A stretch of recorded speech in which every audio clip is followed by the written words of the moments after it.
Hi everyone! Ang lulutuin ko ngayon ay itong beans. Ayan. Lulutuin ko siya na may lamb na meat. At ayan, igisa lang natin siya sa sibuyas, kamatis. Ayan, bawang at saka yung mga spicy natin. Igisa na natin siya.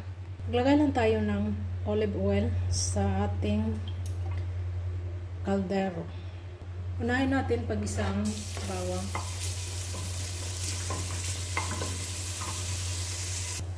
Sunod na natin ang sibuyas.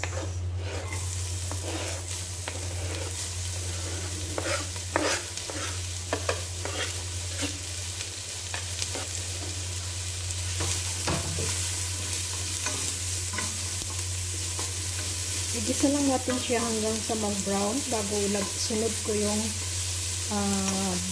natin, karne. Lagay na natin ang ating karne.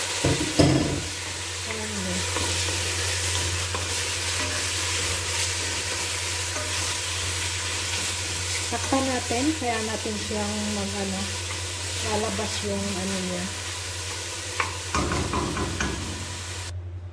Ilagay na natin ang kamatis.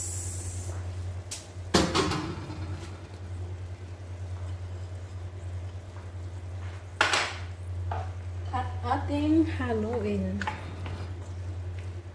Takpan uli. Ilagay na natin ang ating mga spicy. Haluin uli.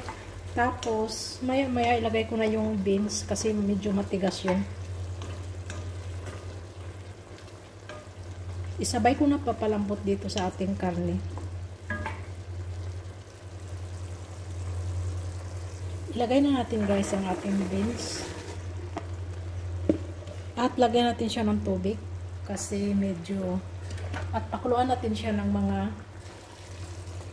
30 minutes siguro or more than pa. Kasi medyo matigas yung beans eh. Ayan. Ayan lang natin. Takpan natin at pakuluan.